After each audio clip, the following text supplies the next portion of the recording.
Hello, everyone, and welcome to Director Watch, an AwardsWatch podcast that attempts to get inside the mind of cinema's greatest auteurs, explore what drives them. Maybe we go on a few unrelated tangents along the way. I'm Ryan McQuade, the executive editor here at AwardsWatch, and joining me as always is my co-host, Jay Ledbetter. And today we're going to try and harness desert power as we talk about Denis Villeneuve's Dune, or more appropriately, it's Dune Part 1. We got to talk about the weird marketing and the fact that they didn't clarify that it was a Part 1 until you see the title card of this movie when it says Part 1. A very weird thing to do. It's also really weird when it is kind of displayed in the film, because it, like, the sound kind of does like a title card almost when the Part 1 shows up. You know what I'm talking about? It's like, oh, what a twist. What a twist. This is you're getting only one movie, but we'll have more if you financially go and see this a couple of times. You know how this was advertised as the definitive Dune movie? Surprise, it's half. To be fair, we knew ahead of time this was only going to be half a book. If you were paying attention, you did. If you were a normal, not freakish person, you were probably like, oh, here we go. The Dune movie. This is it. But I would assume with this fandom, this book fandom, they would be kind of like slurping up any news, wouldn't they? This is a blockbuster. Yeah. This has some big the goal here was not to get the fans of the book Dune. The goal here was to get a wide general audience to watch this film. Unfortunately, there was a global pandemic, which might have affected the box office of this film. Just a little bit. Just a little bit. And we'll definitely talk about that. But you know, the goal of this was not people who wouldn't know that this was Part 1 when they went into the theater. The goal was to get people into the theater not knowing that it was a Part 1. That was not an accident. No, that's also too, I think people were like, we want a new franchise. It was a big event. Like this was. We want the new Lord of the Rings. We want the new Star Wars. We want, whatever it is. We want the new franchise that's going to be coming out every other year and giving you entries, and you're going to follow Timothée Chalamet into the sand. Yes. Yeah, which we'll talk about him. Who is Chalamet? He's the biggest movie star under 30. Has to be, right? I think so. Yeah. You don't like him. He's the new Leo. We'll talk about it. Oh, I feel like we've talked about him in previous episodes. In, I'm Not There app. In the I'm Not There app.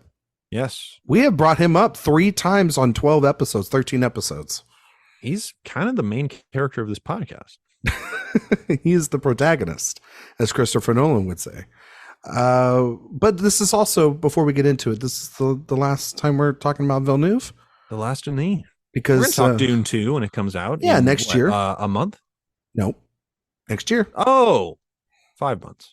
5 months. Well, like more like 6 or 7. 6 months. Whatever. Months, 7. Shout out to the studios for delaying Dune 2. We love that. Yeah. The entire reason we scheduled our Villeneuve series when we did. We've explained this before, but we have. It's still not funny and not true. But it's just me and Jay today. Thanks to everybody that's come on this series so far. Great guest. I thought the last couple of episodes, dynamic duo. Yeah, it's just us, and we're also going to announce what our new series is going to be. Do you want to do that now? Do you want to do that later? Paul W.S. Anderson. No. We'll do it at the end. Let's do it at the end. We'll do it at the end. I think we're going to tease the next 2 series to close out the year at the end. Let's do that. Yeah, let's do that. You know what? Let's do the first one now, and then the later one, the last one at the end. You want to do that? Okay. Let's do it. Let's say the next one now. Look at us working on the fly. Okay. It's like when you're on the sand and all of a sudden you feel a sandworm beneath your feet. You're really going to stretch it for these metaphors tonight. I feel it. Absolutely. Desert power, baby. Do you think, before we announce who our next series is going to be, do you think you could grow a beard like Oscar Isaac in this movie? I couldn't grow a beard like Timothée Chalamet. That's fair. That is. I am incapable. My man, I don't have a chest hair to speak of. I am a seal And you get real pink because you're white. See, this is a misconception. No, showed up pink before. No, Ryan exclusively sees me under the harshest light. I can get pretty tan. But Ryan truly does see me. Every time I come on the Zoom call, I look like a ghost. You do. Which is unfortunate. And it doesn't help like that the you're star of the 2023 film, The Haunted Mansion. Okay. And I haven't seen the movie, so I can't comment on that. I don't know. The star is probably a ghost. I haven't seen it either. I assume the character is a ghost. Isn't one of the ghosts Jared Leto? Well, he's Pale Man. That's Pale Man. But you're also wearing a shirt that's not also flattering to this lighting either. You're wearing like a light pinkish red. Truly, should I just start recording outside? Is that what I should do? Natural light, Barry Lyndon Lyndon style. I was just trying to help you out. I wasn't. I'll just record by candlelight. That's what I'll do. Yeah.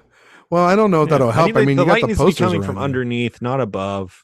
Yeah. But then, Ryan, you couldn't see these beautiful posters behind me. I mean, we got some beauties. You really do have beautiful posters behind you. And I'm just so lazy. I got to put up my posters and start displaying them in front of Ryan's all about the virtual backgrounds. I like the virtuals. Yeah, well, I like to have the theme of the show behind me. He does. He likes to put, right now he's got a giant sandworm devouring him. Yeah, it's like a giant asshole trying to eat my head right now. Yes, that's what they were. We're film critics. We're big. I mean, like I'm talking about a beard like this. Okay, now he's changed it to Oscar Isaac's beautiful mug. You know that's not fully 100% his beard. Wow. Some of that is what a fraud. Yeah, some of it is prosthetic. I did an interview with Donald Mowat that's up at AwardsWatch.com. I did 2 interviews with him. And we talked about the beard a little bit. I talked a lot about this movie before. I've done a review up on the website, 2 interviews up on the website. That's interesting for a movie that you hate.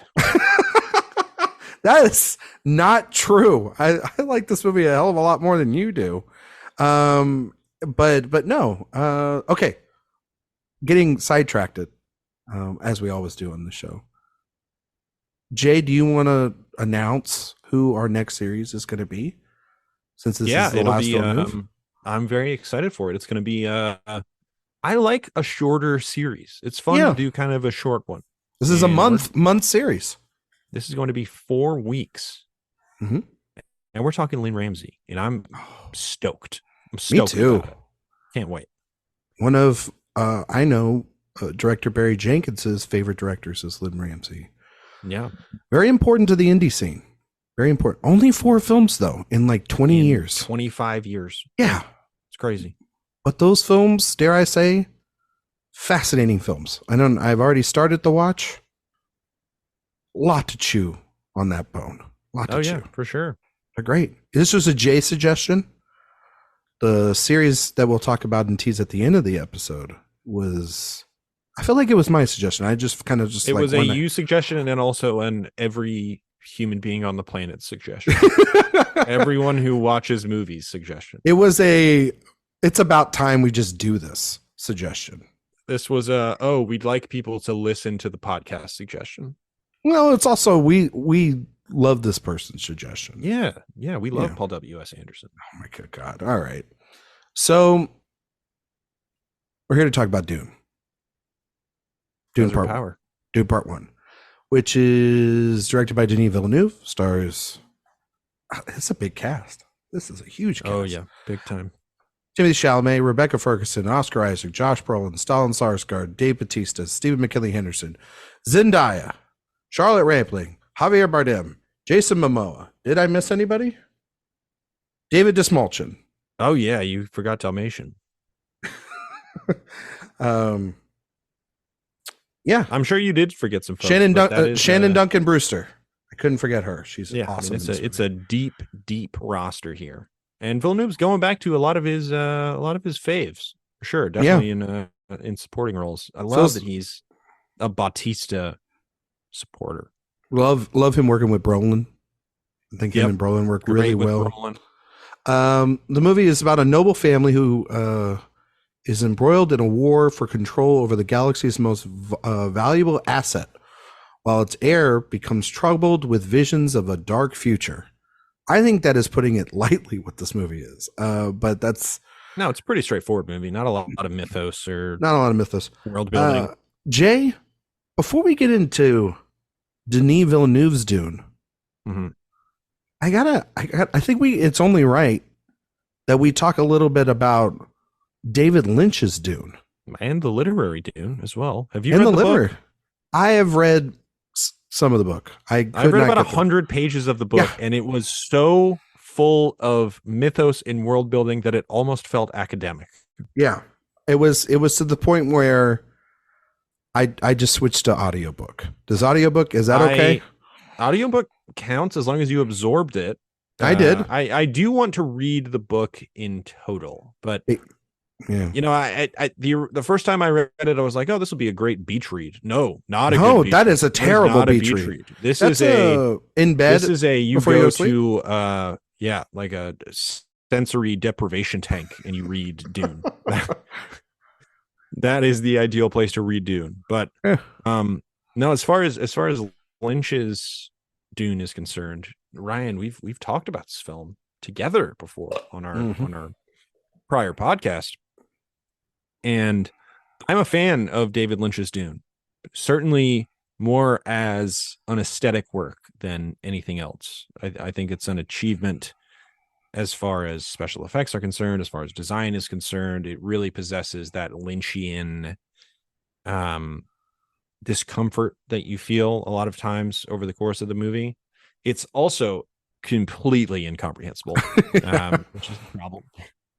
But in general, I found that that's less of a problem for me than it is for some people. And I think the aesthetics, as Ryan points out himself, I think the aesthetics of that film make up for a lot of its issues. And I really enjoy that film, despite its glaring flaws. Yeah. A movie that broke Lynch. Yeah, David Lynch hates that movie. Yeah, it's his Alien 3. Yeah, Fincher hates Alien 3. Lynch hates Dune. I like both of them. I like Alien 3. I don't like... I really like Alien 3. I like Dune. Yeah. Alien 3 works when you're watching them in a row. Because if you just jump from Alien to Alien 3, they're kind of working on the Alien 3 pisses off fans of Aliens because of the very beginning of the movie. Yeah, they just kind of retcons the whole thing. Just immediately they're like, nope, this is not Aliens. Remember that movie you loved? Throw it out the window. We're going back to kind of the gloom and doom of it, which I kind of like, even though Aliens is a good movie. But the original, I guess it is the original Dune from David Lynch. I agree with you, Jay. Like aesthetically speaking, visually, it's very unique, especially for a movie of its era, right? And it's the first kind of creation of this world. And Lynch, I think, does the best he can. Obviously, the cut of the film, I think that you have to see. Isn't there like a director's cut on the 4K or something like that? Or no, I think there's only one cut. Lynch never went back and redid it in the same way that the Fincher never went back and actually did a cut. That was like a studio cut thing that other people were like, this I think is more of what he wanted the movie to be like. I know that like Lynch had a version of this movie that he had. Yeah. And then they were like, no, we're going to cut this. But it is, that has never seen the light. That's never seen the light. Lynch was like, I'm never going back to this again. Yeah. He won't even talk about it in interviews. No, well, he barely talks about his own movies to begin with and like what they mean, let alone talk about this. Hey, can you tell me what Mulholland Drive is about? No.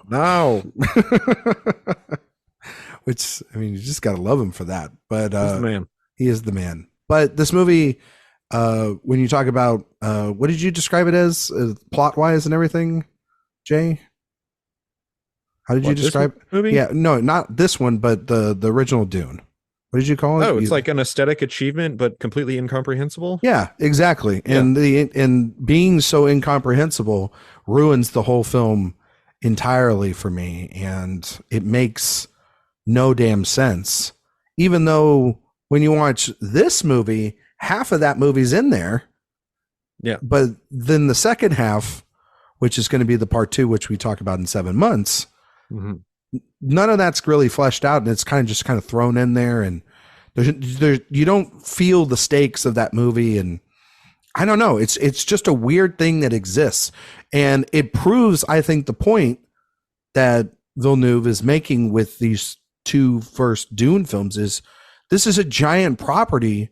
There's a lot here to split, and I'm going to do that because otherwise I'm going to set myself up to fail.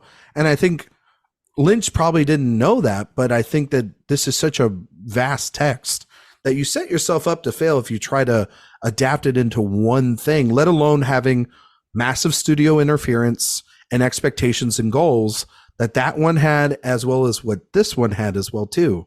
Yeah. So it's easily the worst film in David Lynch's filmography for me. But that's just because I agree with that. Yeah, but that's also because it really isn't even his movie, to be fair. The cut you see nowadays is not even. Just let it. I want it on the record. I'm the one that made Ryan watch all of David Lynch's movies. Yeah, no, he did. I deserve that credit. I think everybody knows that.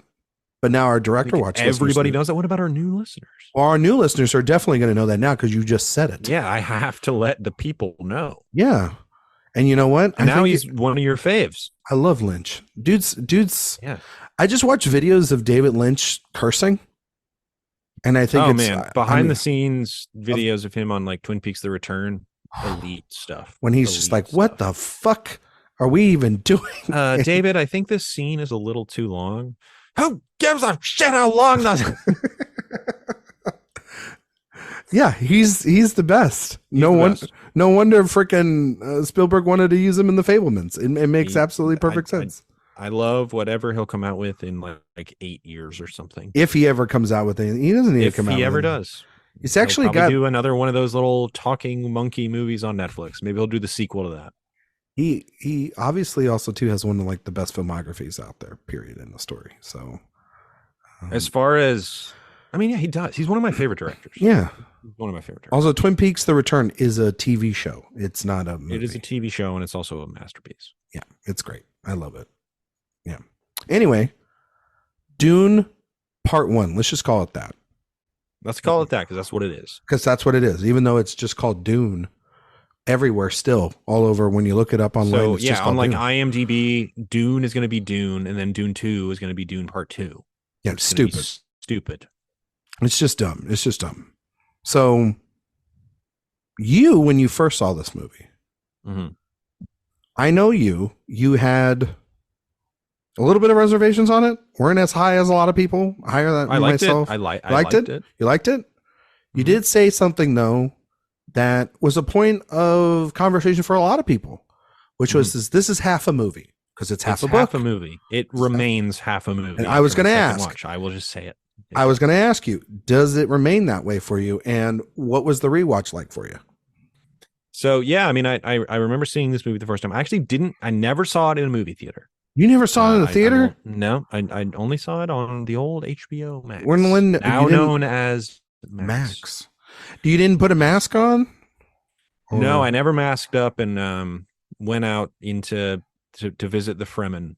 Did you not do that whole season, or when was or you just not for that thing? When was it? No, I never saw Tenet in a movie theater either.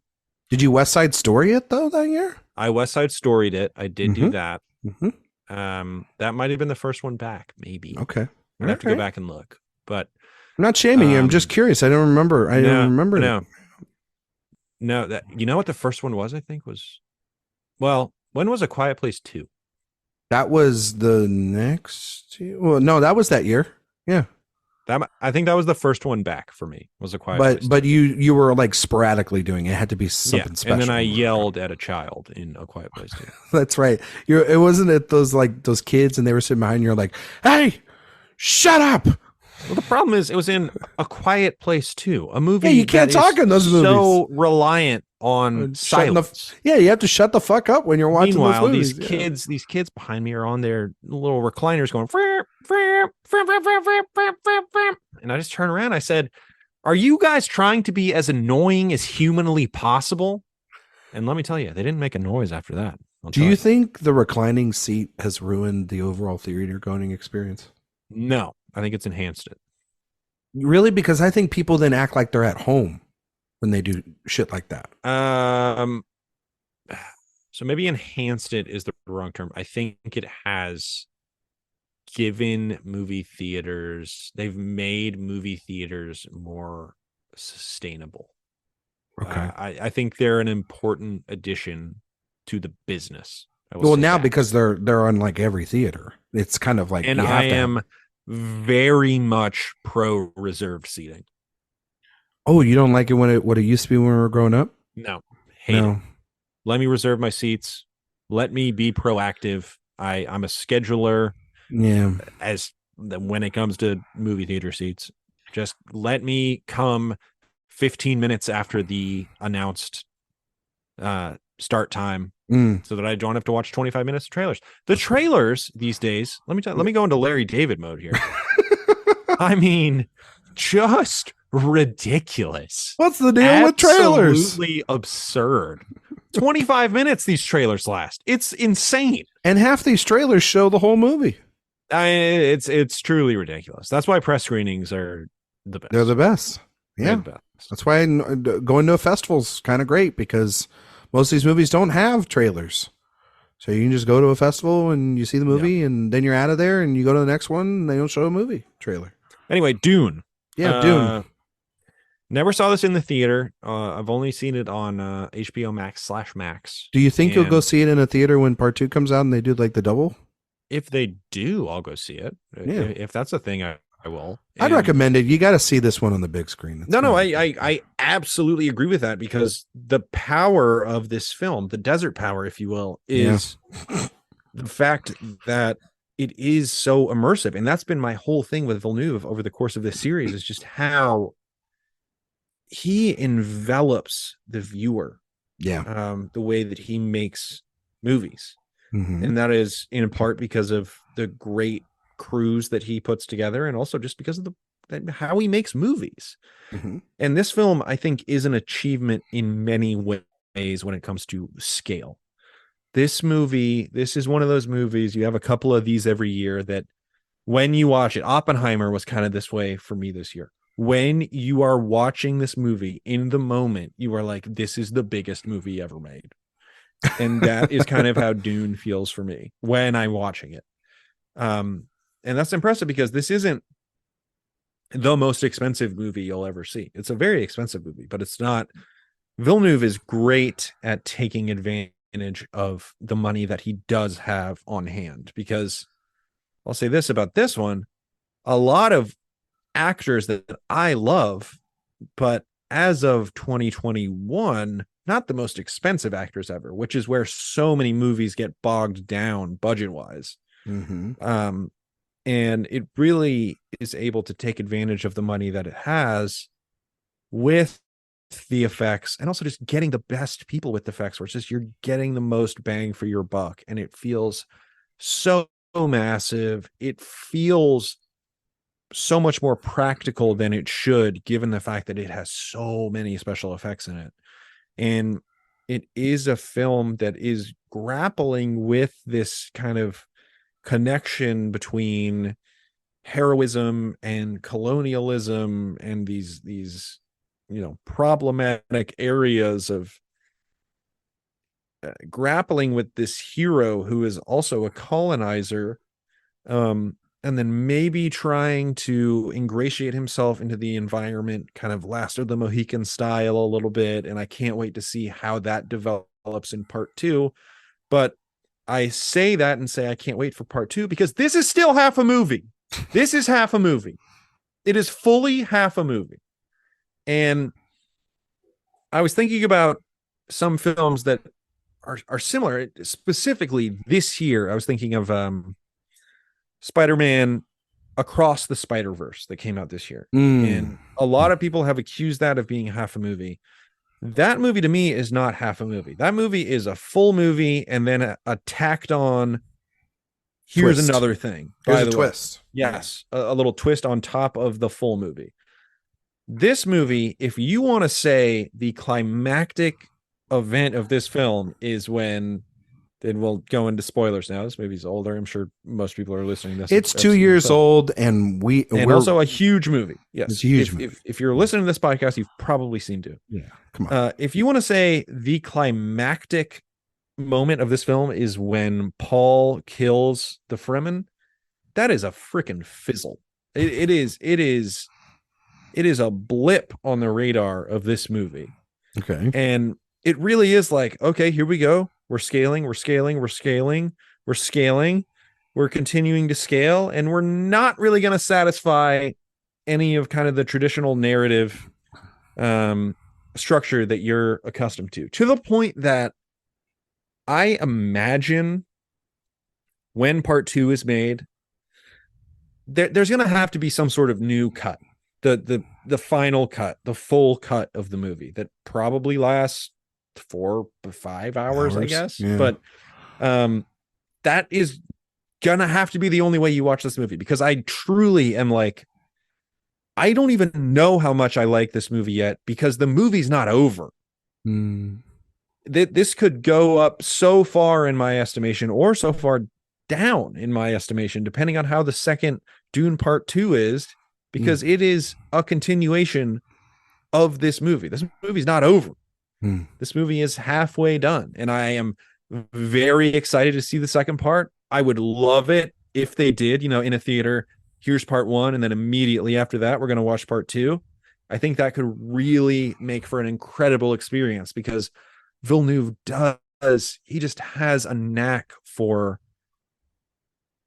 putting you inside of a movie, and especially a movie of this scale.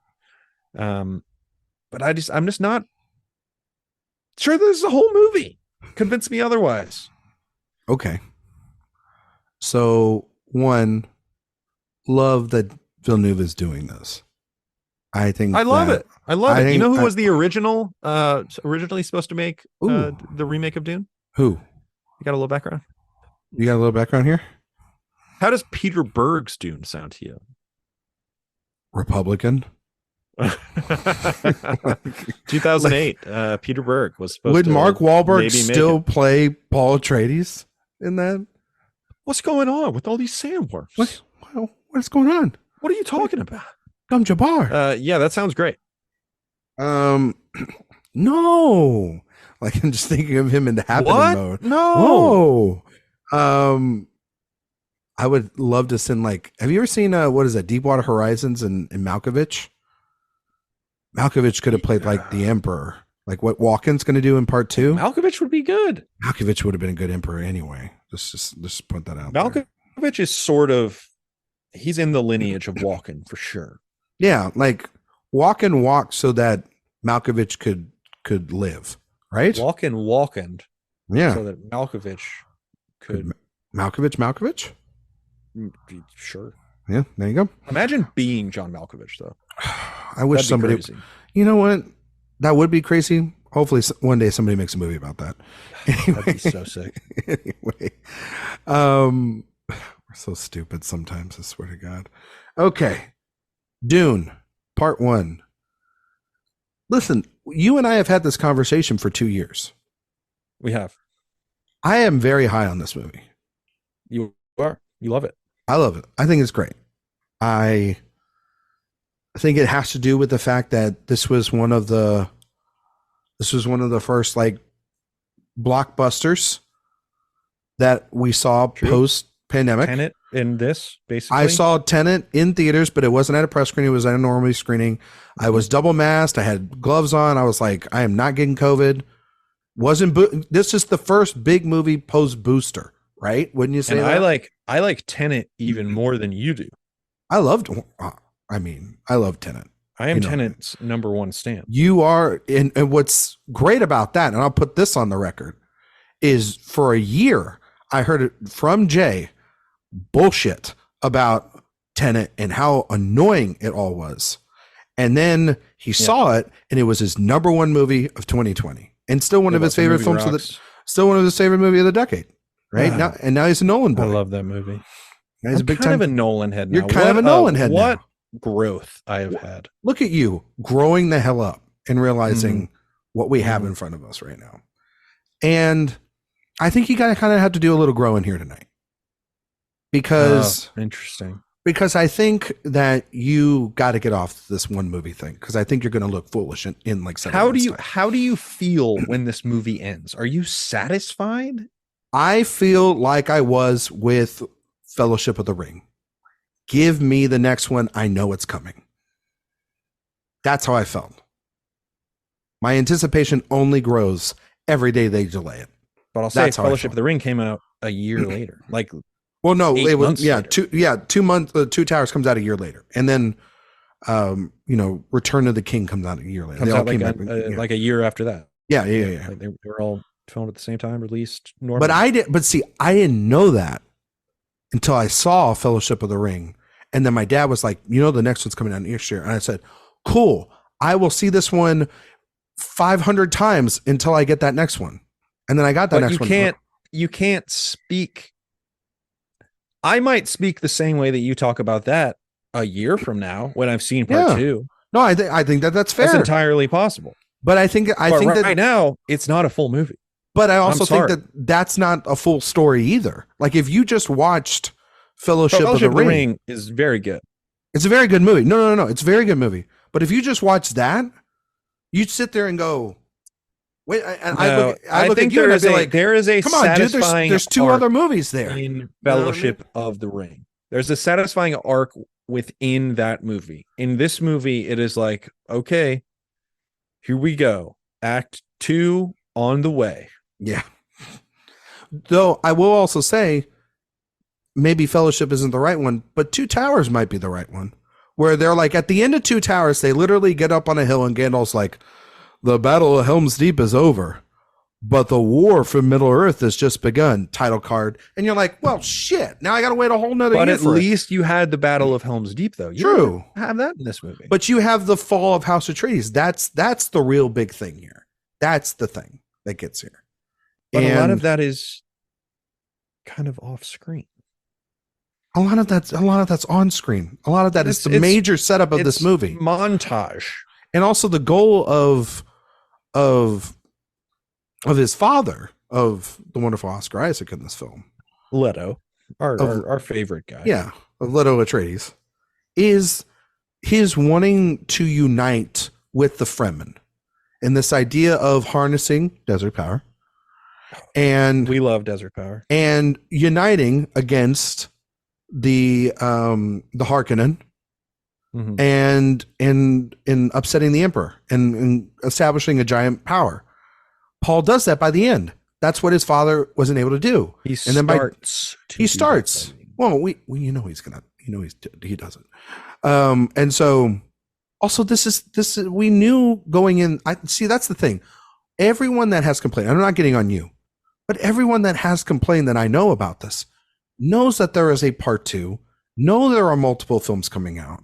So let me figure out if part 2 is great. First. No. And I think that that's fine, but I bet it will be very good. I think it'll be very good too. I don't think it's going to be a bad movie. I'm just saying I'm sitting there and going like, if we all know sequels are coming and this is the start of a franchise and that this is part 1 of a larger thing, I don't think that that's necessarily a knock. I just know this is part 1 and I'm getting the rest later.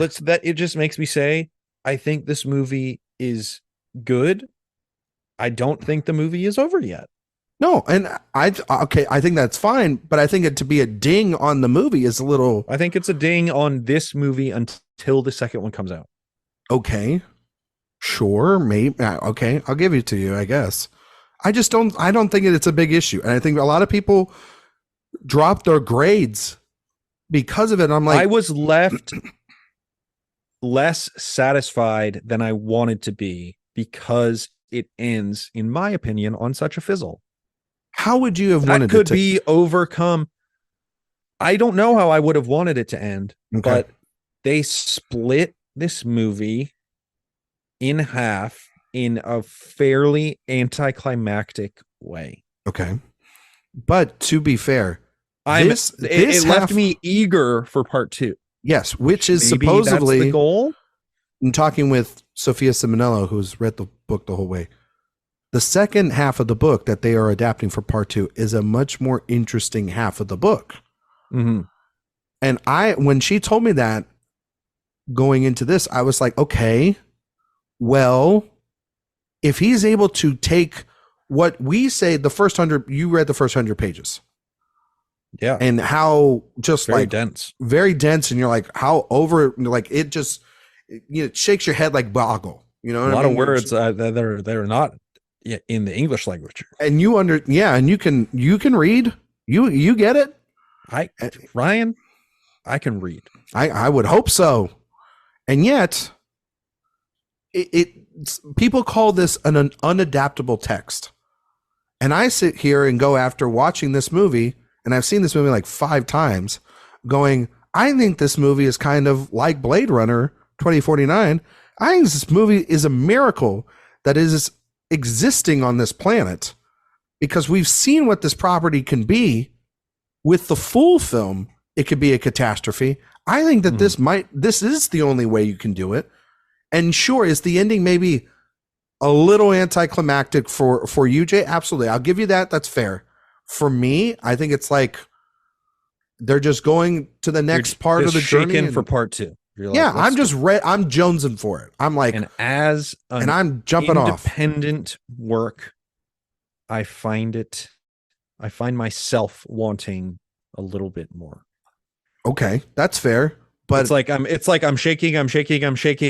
We're at the very top of the roller coaster, and then it stops, and we're back in line. Okay, and we're back in line. Okay, that's I. You know what? I can get that, because you're talking from a singular standpoint. But this is a franchise. Which is all we can talk about at this point. But this is a franchise. No, it doesn't exist. But this is going to be a franchise. But this is the problem with Marvel. No, this is the Marvel problem. No, this is not. Because you're treating it like an episode of television. You're treating it like an episode of television. No, because I know that that's empty calories, and I know that there are far more interesting things in this movie. I mean, this is a far more interesting film than that. Yeah. I don't disagree, but technically speaking, you are treating it like an episode of television.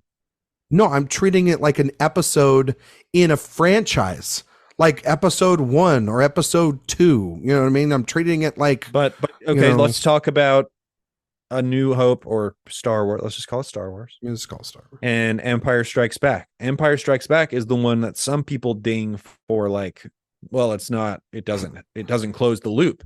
Empire Strikes Back absolutely closes the loop. No, I agree. But this is more like to the extent of the prequels line of thinking, in that you already. Great. Yeah, so it's like that's a great model to work off of. The Star Wars prequels. No, what I'm saying is you already know that 3 sequels are going to be made.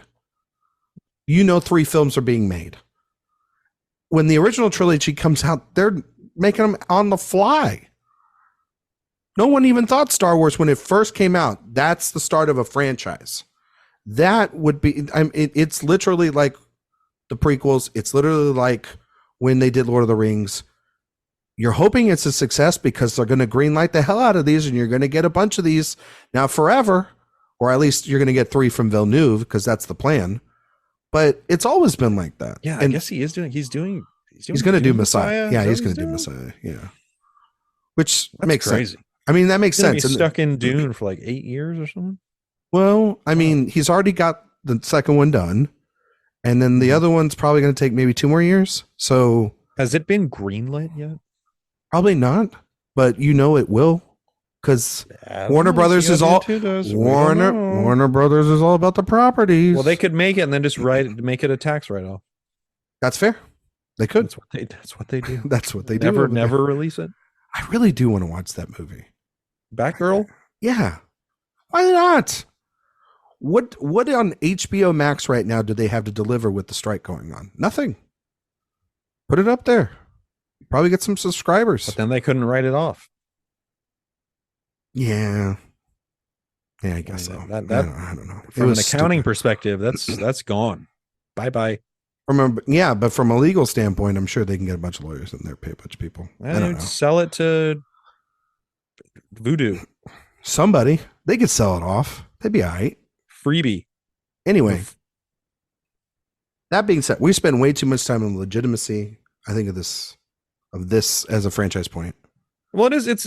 It's to me, one of the most interesting things about it is I still don't know how much I like this movie. I But is that really a liked it while I was watching it, but it's not over yet. But isn't that kind of If like, they never made Dune 2, hypothetically, say this yeah. movie was a complete flop and they never made Dune 2, Mhm. I would be like, then you have legitimate gripes. Because then I'd but be that's like, what the movie, that's all we have so far. yeah, and he was I don't kind of know. and he was living off the promise of like, I'm just going to make one at a Dune time. 2 might be the video of Grandpa gets hit by football in The Simpsons. That might be what Dune 2 is. I don't know. No, I don't know. You know that movie's going to be good. I am pretty confident it will be good, but Yeah. I don't have anything to work off of yet. I don't, well, yeah, I don't have anything either because the movie's delayed because studios don't know how to pay fucking people. I don't know what to tell you. It could be trash. Denis Villeneuve might have just totally lost it between 2021 and now. It's possible. I mean, maybe so. I don't know. They did. Maybe he let Hans Zimmer direct the whole movie. I mean, they did ghost direct. They did. I will say this: they did go quickly into production on that thing. That is what I will say. They did. It did feel like they won their Oscars and then they were back at work. You know, so. Man, yeah, we'll get to the Oscars. I remember this thing winning a lot of Oscars. Yeah, that's it. This will be a good conversation about that. But I don't think I'm as mad about you saying that because I know you still like it. I know you like it.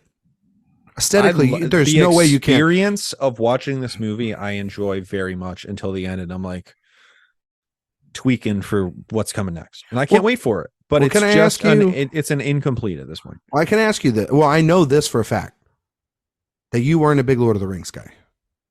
I am not a huge Lord of the Rings guy now. I need to rewatch them. Yeah, desperately. Desperately. Really do. But I think that experience of those movies, at least for me, prepared me for something like this. Oh, this is fully nerded out, episodic, like Lord of the Rings. Yes. I think that to me, I was like, that's what they're doing here. And it makes total sense. But to be fair, Fellowship of the Ring is one book. True. But but also the moral of that story is at the end of it, you're like, oh, well, did they drop the ring in the mountain yet? No. So this story isn't done. But and that's the big story. There's an arc to that. There's an arc to the Fellowship. That's movie. For the there's a beginning and end to that movie. And in the same way that I was talking about with Across the Spider-Verse, it's like, oh, and also there's more. But the ending of both Fellowship and Two Towers, ultimately at the end, is them still trekking their ass all the way to Mordor. That's literally the same shot. So, as much as they have through lines that finish and storylines that end, or things are left unseen or whatever, right? It's not as narratively complete as like an individual Harry Potter movie. I would agree with you. Because those movies are like a year of their lives. Yeah. Sans done, move on to the next year, you know. But yes, that's where I come from with this. Is like this is something that's in sci-fi and fantasy all the time. So it's not really like too crazy. Also think it's actually kind of ingenious a little bit in a way for Villeneuve to do that because you know, you could because there's so much. Are you saying he like tricked them into making sure that he had to make the next movie? I think there kind of is a little bit of that. Like, you know what I mean? I'm like fascinated to see how much money the second one makes because it could make 50 million or it could make 400. I think that I really don't know. Saving grace of it moving is it's out of a crowded space now, and it can flourish in a month of March where we've seen movies do like well. The Fast like and this year. Furious month now, right? It's like Creed 3 did really well there. Mm-hmm. April was what? Mario this year. You know what? John Wick was in March. Like movies have done well in there. March is a new thing. Like it's a good spot and it's for just, it. It's really wild to just think back. And pre-production on Dune started, I think, right after Arrival. So this was before Blade Runner, which was a disaster, a financial disaster. Yeah. And they were like, okay, would you like to make a giant sci-fi epic?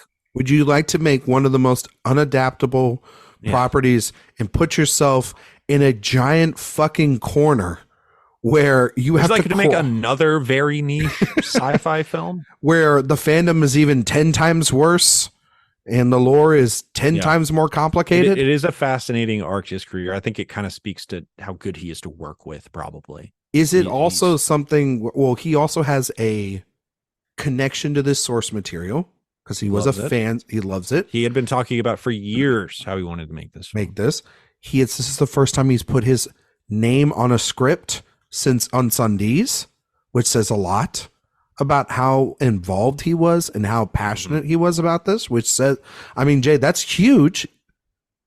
What, you know, his aesthetics all over his movies, but he wanted to put his voice and his stamp on this.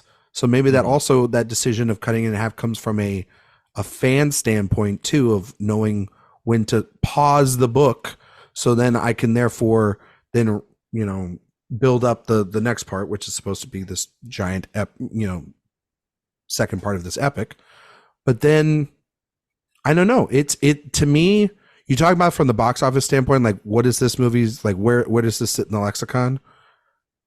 Because of the pandemic and its day and day release, even though it made $402 million, which is still pretty good for a movie, it's not. I mean, it's still, you don't know the level of it yet because the day and day release does kind of hinder a lot of it. I mean, like yourself speaking, you know, didn't see it in the theater. This did make $402 million in the pandemic. That's crazy.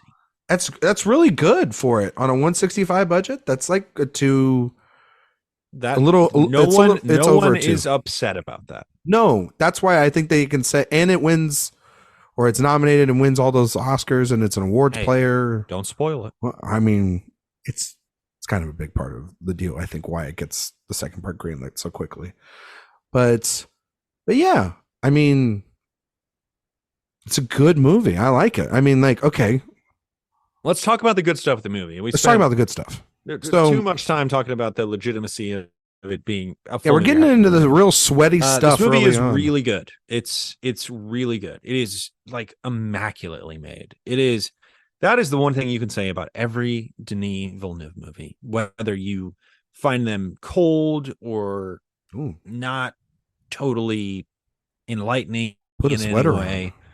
Oh my God, these things are well made. It is, and in this film, the design, the cinematography, and this is Greg Fraser, not Roger Deakins. It was originally set to shoot this movie, but Fraser has turned out to be, you know, one of the great cinematographers of his generation too. Well, so it is controversial. Villeneuve. It is controversial. Fraser is controversial among people. Yeah, people like Fraser's work on this, and some people don't like the work on it.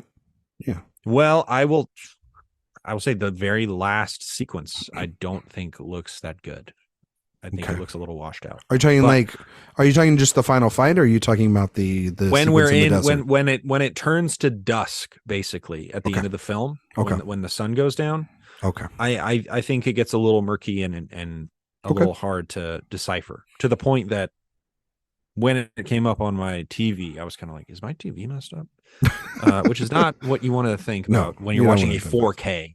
Not even streaming. This was like a 4K disc. And I thought that. But Fraser is a huge talent. I mean, he has certainly proven himself to be, his work on the Batman, incredible great stuff. Work. Really, really good. Talk about stuff working at night in that movie. That movie's all night. Yes, that movie. Yeah, the darkness in that movie works so well. Yeah, and I assume he's on Dune 2.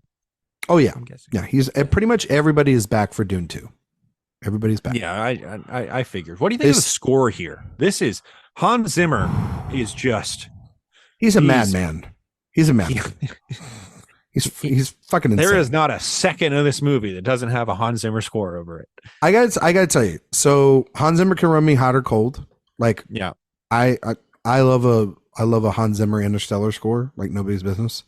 But I was not a fan of his, like, let me just rip off Vangelis in Blade Runner 2049 kind of score. Like, I feel like that movie is like, he's like, Hans, I need your help, and he's like, I got it. You know, like, it's too much. I think that score is it is overwhelming, but I think effectively so. I think that movie's better when it's like just simmer down. Contemplative. Hans. Yeah. Well, that's the whole vibe of Blade Runner. It's like I want it to be like the original score. It's fairly in your face. Yeah, but not like that. Like Hans Zimmer can get in your face. He's like literally inside your skull. Yeah, Hans Zimmer will penetrate your brain. Exactly. He is doing brain surgery. Hunter killer. Yes, exactly. And in this, okay, I know my review up on the website talks about this because it's in like the first paragraph, I believe. But when I talked about the moment they arrive on Arrakis and those bagpipes, is that when the space bagpipes come into play? Starts blowing. I went, hell yes. Welcome to the new franchise Ryan is obsessed with. Because holy shit, that was Hans Zimmer literally just being like, here it is. I've got it. I've figured it out. And deal with it, assholes. Like, it's so good.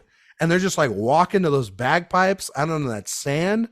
I was like, okay, I am in on this movie, and I will be in on this movie forever because of a moment like that. To hear those bagpipes in IMAX, Jay, it's totally different than when you see it at home. It's like the bagpipes are inside your bone marrow at that point. It's insane. Well, it is such an immersive movie at home. I really do want to see it in a theater. It helps. It really does. I believe it. I don't know that it helps the fact that it cuts itself at the knees at the end. Stop it. We're not going back to that. We're not going back to that. I think this movie also too, this might be the best work of Joe Walker's career, to make this movie edit and move at such a confident pace, even though, yes, I know your problems with the ending or as long as it is. It really moves. The complicated language of this world, the characters, all of it, the stories, the dream sequences going back and forth.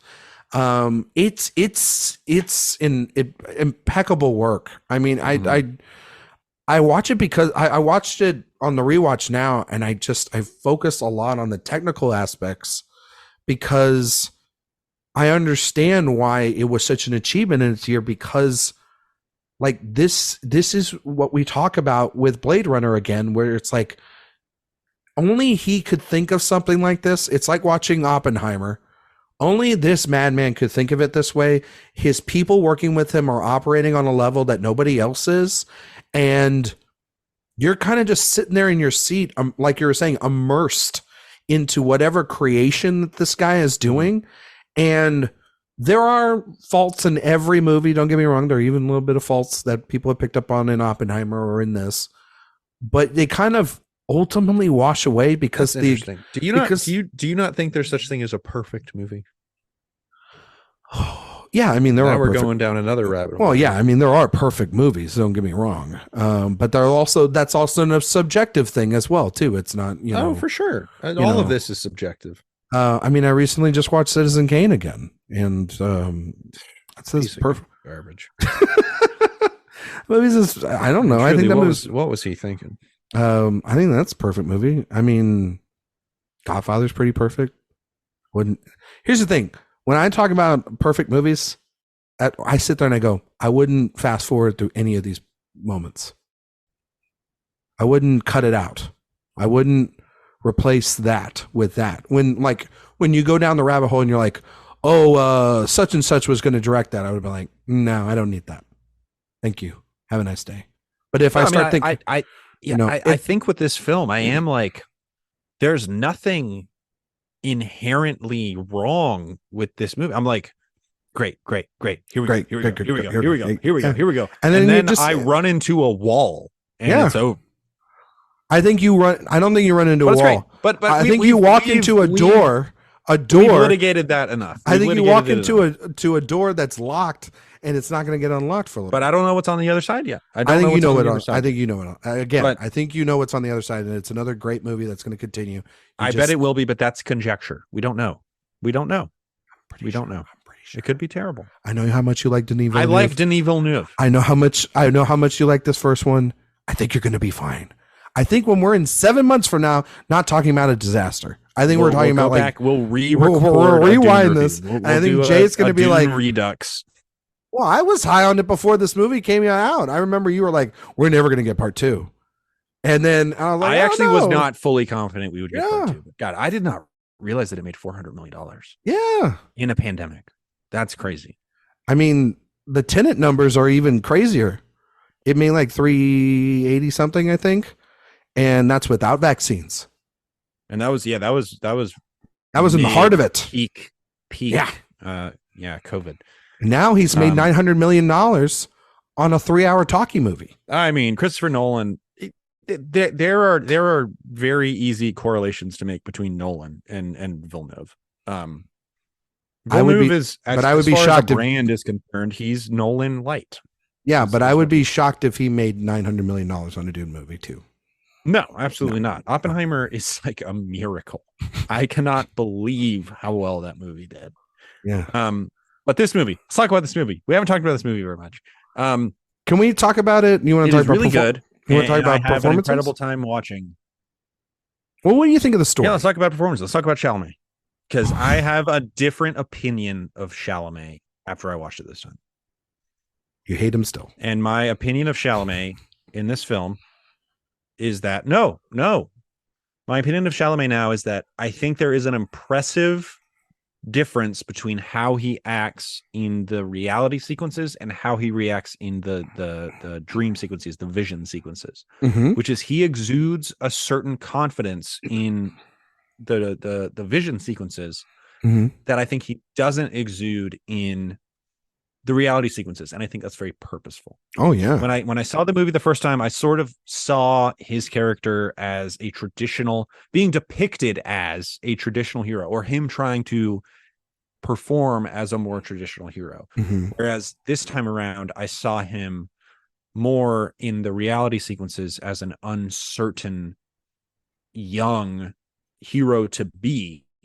Whereas when we see him in the future, when he is more established and he has more belief in himself, I think he really, without saying very much in those sequences, I think he exudes a lot more confidence, which I think is an impressive piece of acting. I'm still not all the way in on Chalamet. Let's not get it confused. But when you have this cast around it too, Rebecca Ferguson is a very important person to me. And let's just get that out of the way. She is, I think, truly one of the most, I would say, special talents and screen presence we have right now. I agree with you. When she shows up in a movie, she just when she walks in those Mission Impossible movies, I'm like, nobody else exists. Rebecca Ferguson in Rogue Nation is incredible. If I get divorced, that will be why. And I hate that for me. And I hope it doesn't happen. I hope I can't ever watch Rogue Nation with my wife. But she is also just an incredible presence, and a lot of that does have to do with her look. But just her on screen is just immediately you're enraptured by what you're seeing. And a lot of her work is in the eyes. Oh, 100%. I think like by the end when they're on the run, right, from the Harkonnen, and they're in that little kind of WASP sort of, getaway vehicle or whatever. And the cinematography is so yellow and bright and like darkly bright, right? Just the tiredness in her eyes. It's great makeup work by Moat and his team, but it's the just pain of having to deal with, because she's so connected to the Bene Gesserit and everything, and the pain that Paul is feeling inside of him and his growth, and the loss of Duke Leto as well, and there's so much in her eyes. I mean, like you think about the Gum Jabbar sequence, right, with the box, right, with Charlotte Rampling, who's incredible, great scene, and her hands and how tightly held her hands are, but her face that entire time and how scared she is. It's incredible work from her in this movie. She is astonishing in this movie. Mm-hmm. Yeah. She's without hardly showing her face. Yeah. No, I mean, she's great. She's great. And I'm just looking at this cast list. Holy cow. I mean, it is crazy. I mean, I got to say this about Bautista, but I think, you know who gives one of the best performances? Momoa. I was going to say Momoa. Momoa. My boy. Yeah. He is a scene stealer for sure. So he's such a presence. I think he does have so much charisma. Yeah. I really, really do. Did you watch that Fast and Furious movie this year? Yeah, bad. But he's great. He's interesting in it. I don't know that he's good. I think that movie is truly like out and out bad. I think he makes it far more entertaining than it has to be. I'll say that. He pops. He gives it a jolt of energy that movie desperately needs. Otherwise, I wouldn't want to watch it. Like he's done like 50 TV shows I've never seen. Yeah, he's got a deal with Apple. I like Aquaman. I love Aquaman. No, I like Aquaman.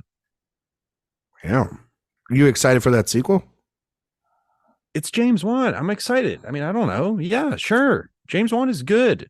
James Wan is great. James Wan would be a good series. He made Malignant. Dude.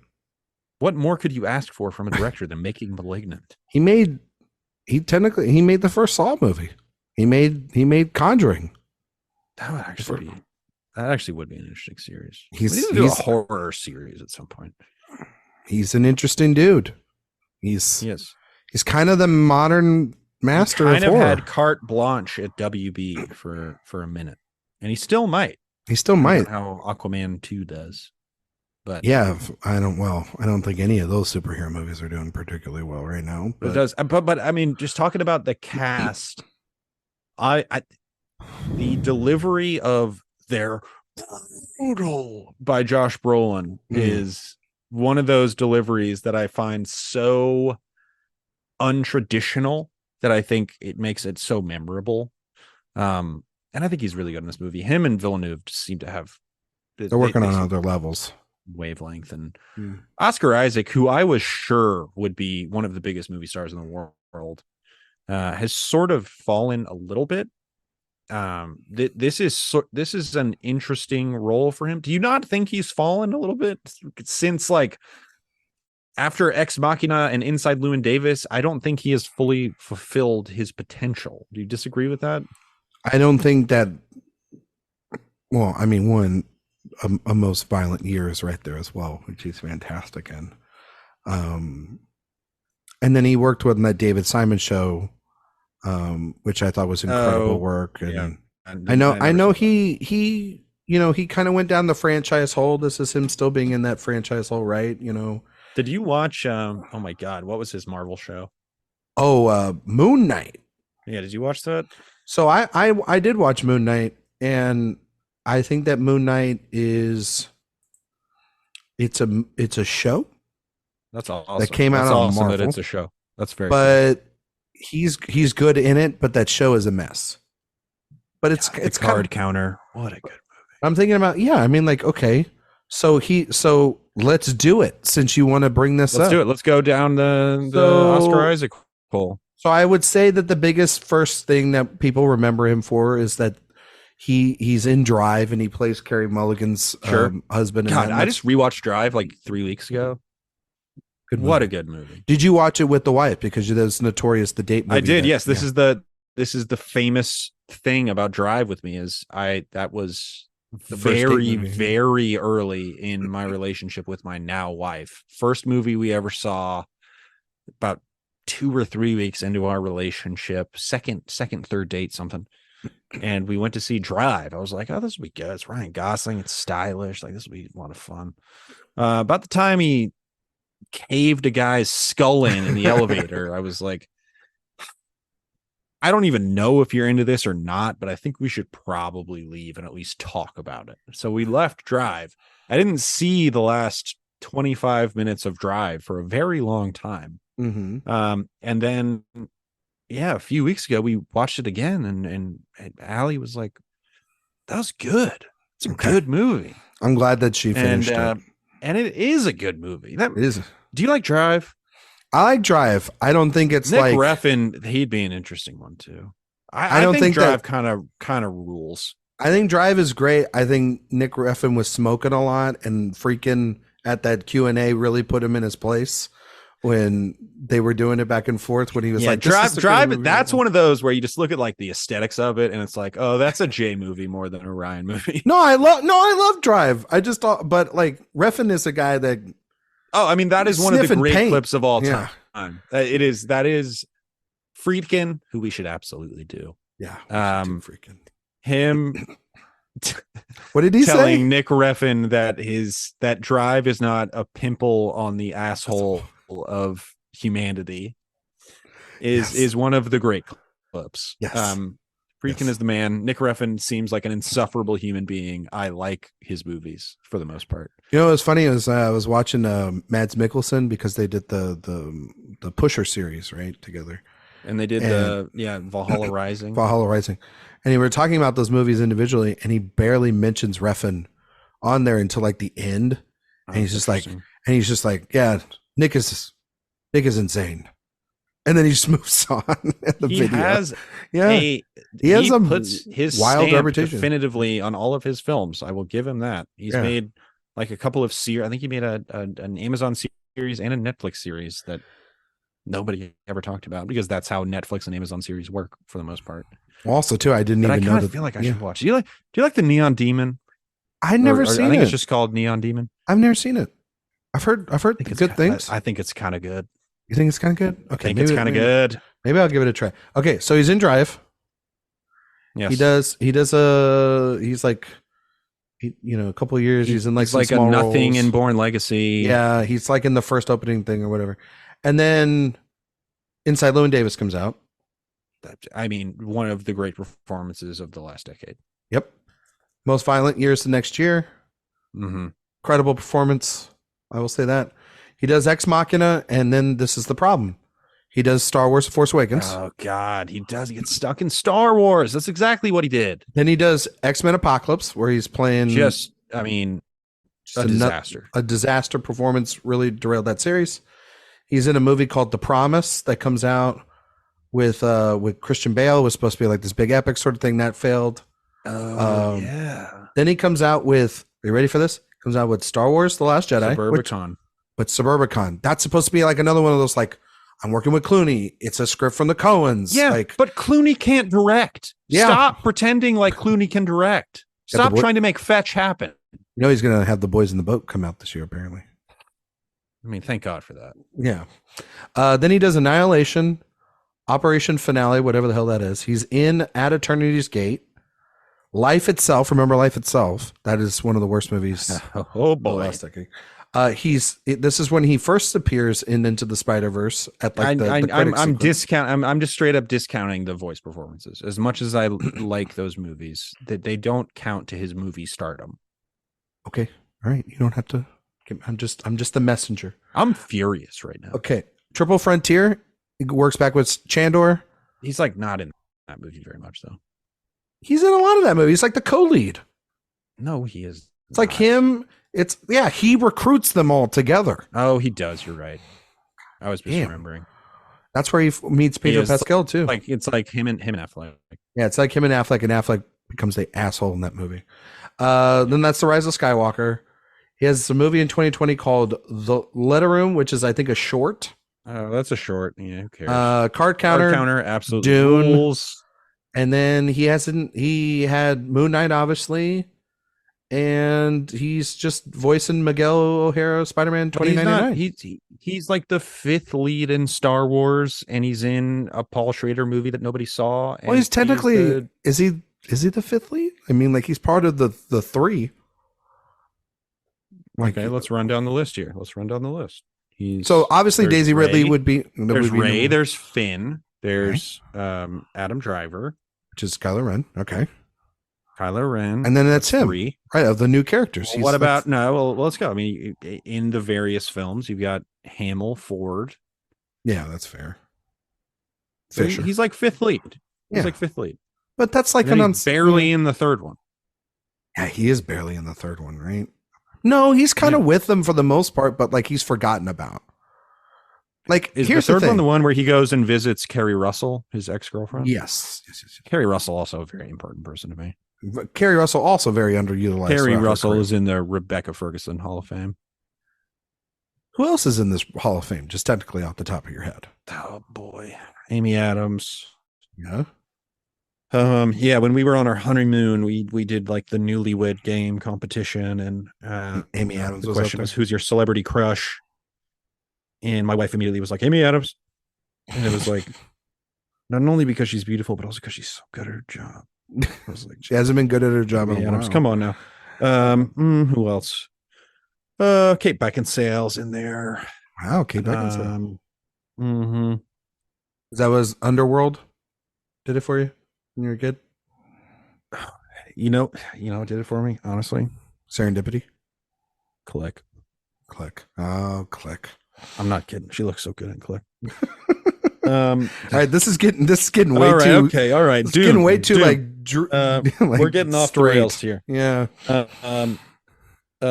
Dune, immaculately designed. I mean, just it really does feel amazing to live in this movie, and it is a movie that it's like watching you in that way. I'm not trying to say this to sound like no.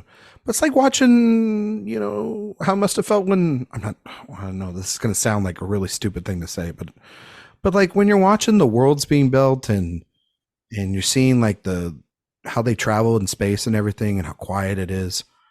It was kind of watching. I was like, oh, so this is like almost the remnants of what it felt like when I was a kid watching those Star Wars movies in the theaters. You know what I mean? And you haven't had that feeling in a while where like it feels like a true vast universe, and there certainly feels like and there's tension. Child of Lord of the Rings, Star Wars, those types of. But those stories were all pretty much in and around the creation of this, because this is way nerdier than Star Wars. Oh, this is sweaty of Lord of the Rings. Yeah, I mean, like this is sweaty property. Does not exist without Lord of the Rings, without Peter Jackson's Lord of the Rings films. Yeah, it doesn't exist without the creative technologies that Lucas does. It doesn't exist without. Oh, sure, but as far as narratively, the very in-depth, dense world building. Yeah. Them uttering every other sentence a word that does not exist. That is a Lord of the Rings thing. For sure. And then, I mean, I think that in watching this movie too, I think that I love the beginning of this movie when they're in what is their planet called? Jesus, I can't even remember what the planet that the original planet. Where the Atreides are from. But I just love those scenes early on with Chalamet and Isaac before the tension builds. That scene where Caladan, that's right, where they're talking about this movie is unlike a lot of other blockbusters too, Jay, where it is patient in trying to get you to buy into these characters. And I think early on when Paul is having doubts about taking that step like his father had before him, and there is that conversation that, he is eager to get out in there, almost like Luke Skywalker a little bit, right? Like eager to get out there to fight, to explore. He is kind of an explorer, right? He's reading the history, which I found that was a really interesting kind of way of having Paul sort of, he feels very secluded. He feels very much like a kid that has been wrapped in paper his entire life and is not let out of the box. And his little hologram textbooks are a pretty clever, effective expository tool. Well, and his friends are fighters for his father's army, his dad's employees. Exactly. Yeah. It's very much this it's very tragic that the person that he finally meets at his own age is like got a knife to his neck, and then that person is projected to be the one that he could love in Chani by the end of it. But I think that what I love so much is from the get-go, Villeneuve understands that his protagonist going forward is going to be someone that is grappling with multiple emotions. And Chalamet from the beginning Paul tells that to his father, and his father's like, you know what? If it is too much, then you don't have to do it. And all you have to be in this world is my son. And I kind of just think that a movie presenting it as it's your choice, but it doesn't have to be bigger than that is kind of a really smart way of just introducing not only the parental dynamics and the stakes of everything, but really to understand the kind of person we're going to lose and the kind of person Paul's going to become based off of just that kind of logic from the beginning. And I think Oscar Isaac's really, once again, I know he's like in jail and we just kind of went over his filmography, but like he's great in this movie. And he's awesome in this. He works so well opposite of Chalamet. And I think that's the problem with Chalamet I ultimately, when I watch this movie and I watch Little Women or other movies, the performances that Chalamet really does the best for me are when he's opposite talent. He's a great reactor. Exactly. That is a little bit above him or equal to the task and understood the assignment. I think of a movie like Beautiful Boy with him and Steve Carell, which that movie is a complete mess. And Carell and him are in two totally different movies. And it feels like that the entire time. And the direction is not solid. The script's a bit of a mess. But like when he's working with Gerwig, when he's working with Villeneuve here, when he's working with people that, like Luca Guadagnino, people that know how to use him and also surround him with really great talent, that's when I think he can lead of Call Me by Your Name. He's co-lead, right? But it does help that you have people like Stuhlbarg around him. I know he's a known cannibal, the great Armie Hammer, but he is good in that movie and good opposite him. You know, like Rylance, Taylor Russell, very good with him in Bones and All. You know, to have those actors around him. Secondary in Bones and All. But like, why is he so great in Little Women? All those talented actors around him that he's able to feed off of. Saoirse Ronan. That's not a movie star. That's a character actor. But you know what? Is that you kind of can, but they're going to make him into both. Because I think he's a little cutie patootie, so they got to make him a movie star. But so was Leo. Leo was like that for a while. Leo had to, Leo was working off of Gilbert Grape, and he was working off of Titanic, and then he was working off of The Quick and the Dead. He had his movies in between, and they didn't work sometimes, like The Beach or Basketball Diaries and stuff like that. But it happens, man. Let's quit the Chalamet DiCaprio comparison. I'm just saying, once they get into their 30s is when they really get to start doing interesting work, and that's when Let's get Chalamet's Titanic, and then let's talk. Let's get Chalamet's Catch Me If You Can in, and then we can talk. Exactly. Yeah. Well, let's also say this about Chalamet. He works with far more female directors than Leonardo DiCaprio does. So let's go out of the box and say that they're doing two totally different things in their career. But he's making interesting choices. I will say that. I mean, this is technically his Titanic in a lot of ways. This is his big, giant epic that he is at the forefront with. He is. So do you think he's good in this? I think he's good. I'm not going to say he's great. I think he's good. I think he is good in this movie. I think that I guess the question is, how much is this movie asking of him, which might not be a ton. I don't think this movie will ask him a ton. I think the second one might. That is the incomplete. Is that the next film and the film after are definitely going to ask him to do a ton. That's what is really then going to be the future going forward for this thing. Well, he's going to knock Wonka out of the park. I'm not low on Wonka like you are. You are as low on Wonka as one can be. I think think Paul King is very good at his job, and he knows how to make movies for kids and make it for fun movies for audiences. And I until I see that movie, I cannot judge it. And also too, that movie did not put any of the musical numbers that it's going to have in its trailer. So therefore, you really can't even judge that movie yet based off of what we've seen. And so, come with me and you'll see Chalamet destroy his maturation. As an actor, it will destroy imagination. I thought you were going to say his reputation. Oh, that would have been so much better, Ryan. Great improv. No, but this movie is.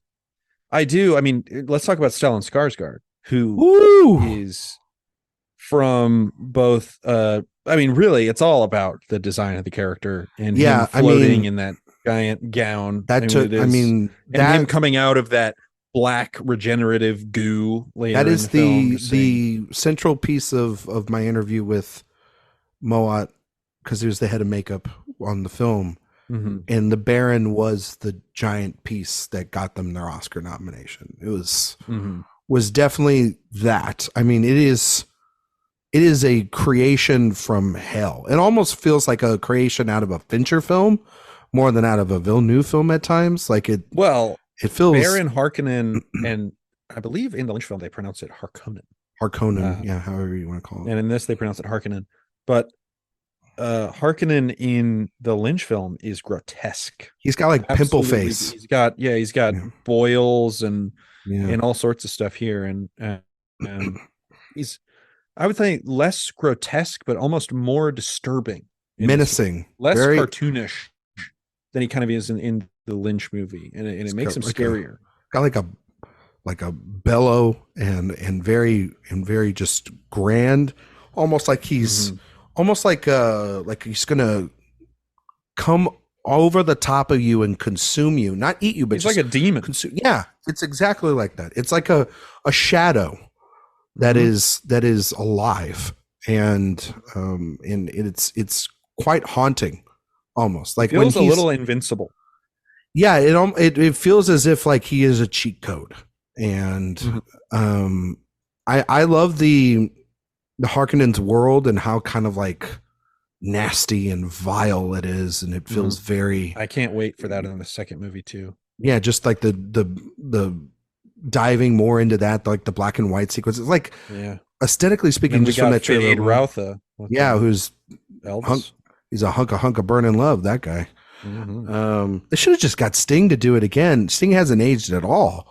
I mean, he hasn't, but I don't know. I mean, for me, I think that the Bene Gesserit stuff again, I think that that's extraordinary. I think that they hired Charlotte Rampling and she came in there and served absolute, fucking stone cold bitch the entire time. She's great. Momoa's great. The one of the centerpieces of this movie, the worm and the eating of the spice compactor or whatever. Oh, the harvester. Harvester, that is a great sequence. That's another, as well as the scene at the end where the worm finally kind of comes up from underground and stares them in the face. I think Shannon Duncan Brewster as Dr. Kynes is just kind of great, sort of, and I love her scene where she does go off of Paul and basically establishes like, you think you're some messiah, some savior or whatnot, and you think that like the world, you like grow up quick, boy, because like these politics are flying faster than you can even imagine, and I love her resolution, and even though it's quite sad, and Stephen McKinley Henderson too, like when great person to put in your movie. When the hunter killer goes into his room and he apologizes to Duke Leto and just go right at him, but then he's also like, too, you want to deprive us of your skills at this time. Yeah, it's great delivery by Isaac. Line. Great deliveries of lines. I mean, Javier Bardem. I haven't talked about him. He has like 7 lines in this. Comes in here, just spits on a floor, and it fucking rules. Like that part, that's the one kind of bit of humor in the movie is when he's like, "Oh, it's actually a sign of like respect when they spit at you." Well, there's that, and then Very like Momoa's got a lot of the humor where he's like, "You gained some muscle." He goes, "Really? No."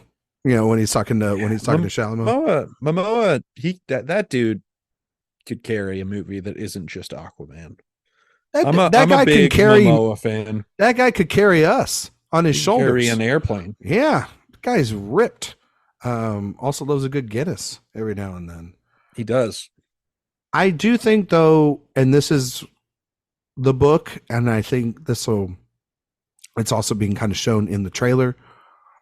This movie doesn't do anything with Zendaya other than have her be just like in the dream sequences. No, yeah, Zendaya does little to nothing, and I think it was kind of known even going in that her part is much bigger in part 2. Yeah, and I'm hoping that she'll kind of shine there. But let me ask you this: she was supposed to have this big year. Between Challengers and this, or Dune Part 2 rather. Let me ask you this, because this has been the great Villeneuve dilemma. So obviously this film is immersive. Has a grand scale. From an emotional and thematic perspective, does this have a ton to offer? Ooh. That is the question when you start getting into epic scale, right? Does it separate from other films, right? Yes. Because Lawrence of Arabia, incredibly emotionally complex and thematically complex. Well, I wouldn't compare a lot of movies nowadays. I'm not, but I'm just saying, if you're looking at the apex of an epic, I think fair comparisons are more in its genre of this scale, right? Movies that we kind of talked about already, like Lord of the Rings and even Blade Runner to a certain extent, and definitely Alien and other things like that. Sci-fi films, sci-fi epics, Sure. And I think that this genre doesn't lend itself most of the time to that, because the arc of discovery and the arc of wonderment is the achievement when making a sci-fi film, if that is the right way of saying it. Aesthetics. Yeah, the aesthetics and the design and just the logic is what really drives it home. It has to establish so much of the world. I think for me, I understand where the movie comes from an emotional standpoint, especially when like Paul has the breakdown, and I feel for Paul in that moment as a character. I don't necessarily buy Chalamet in that performance right there. I understand the complexities of where that character is at, if that makes sense. So, but that doesn't take me out of the film. It just means that I don't know if Chalamet can do that kind of emotionality like that. But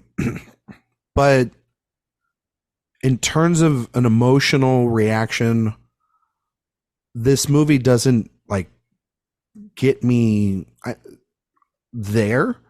Does it make me think a lot? I think this movie does, because I think it is a fascinating, because this is the ultimate movie or property that is talking about essentially the white savior, right? And the hero. Yeah, it's very much kind of about this like colonialism, ethical.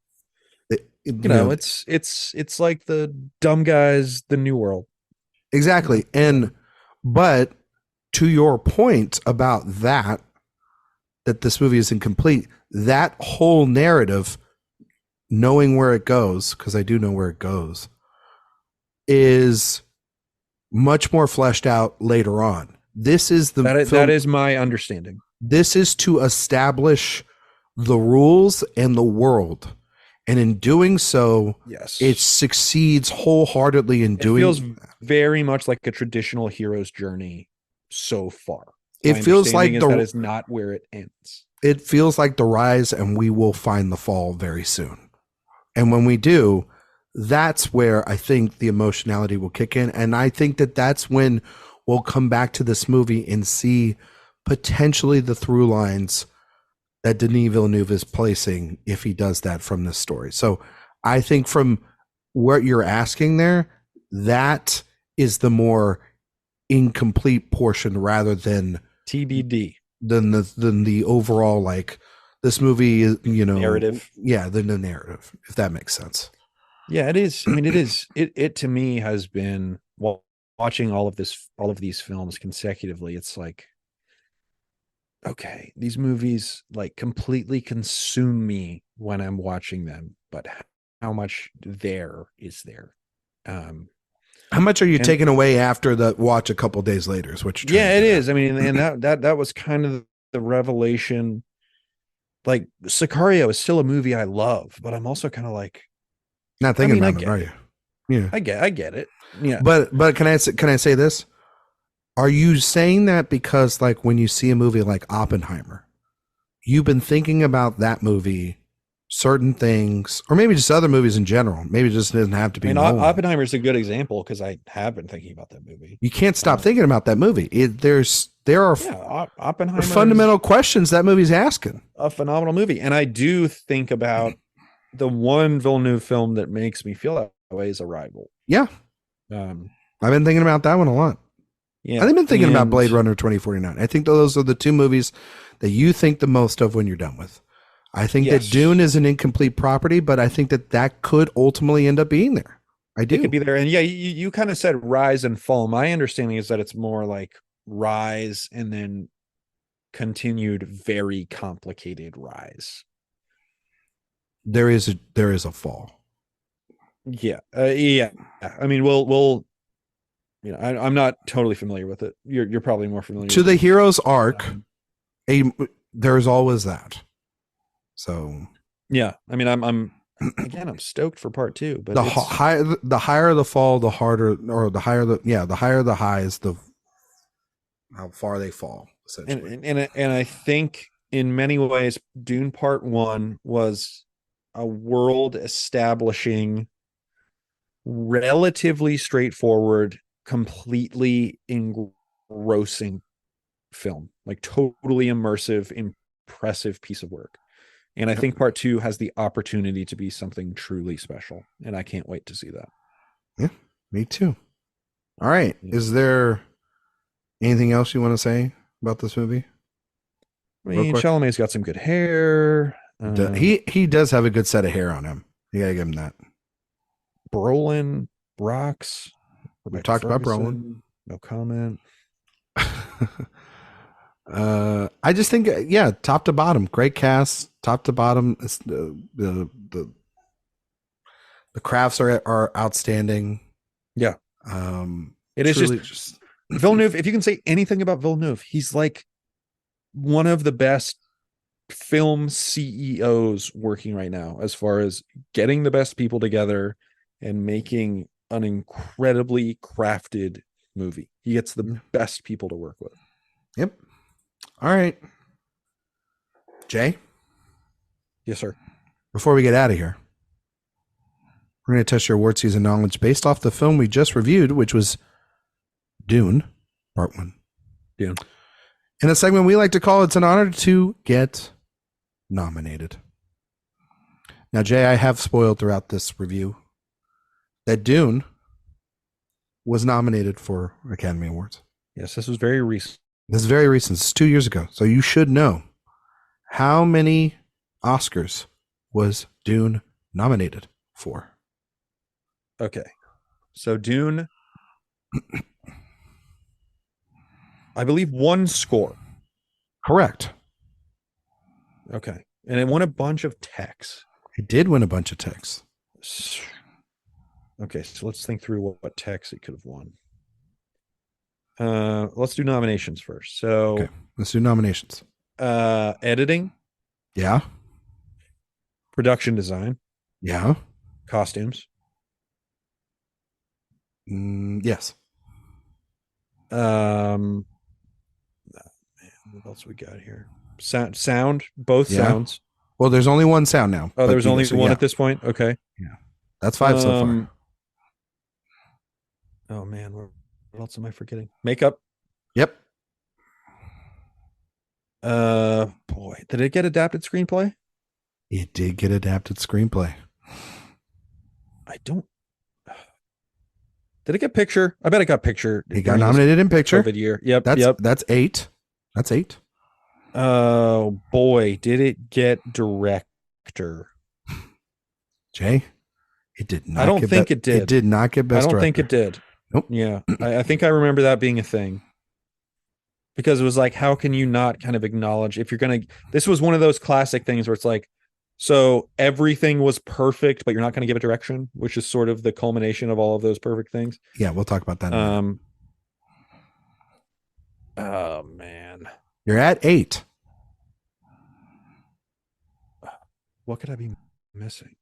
How many do you think it got? Cinematography. Yep, that's 9. That's 9. I think that's it. You think that's it? I think that's it. Okay, that's 9. It got nominated for 10. Oh, what'd I miss? Visual effects. Oh, the doy. How many did it win? You dumb idiot. Okay, so it won score. Mm-hmm. I'm guessing it won costumes. No. No. It was nominated. Oh, that's probably some period piece nonsense. I'll look that up in a minute. I'll look that up for clarification in a minute. Did it win production design? It did win production design. Did it win sound? It did win sound. I'm gonna say it won other stuff too. Yeah. It didn't win cinematography. Well, did it win cinematography? It won cinematography. Wow. Did it win makeup? Makeup. It did not win makeup. Is there other stuff that it won that I haven't said yet? Jay. It won visual effects. Oh my god, I keep forgetting about visual effects. You fucking keep forgetting about visual effects, dude. The doy. Huge apologies out there to all the visual effects artists on Dune. So when you mention costume design, the costume design nominations that year were Cyrano, Dune, yep, Nightmare Alley, A West Side Story, and you were kind of technically dead on. The winner was Jenny Bevan for Cruella.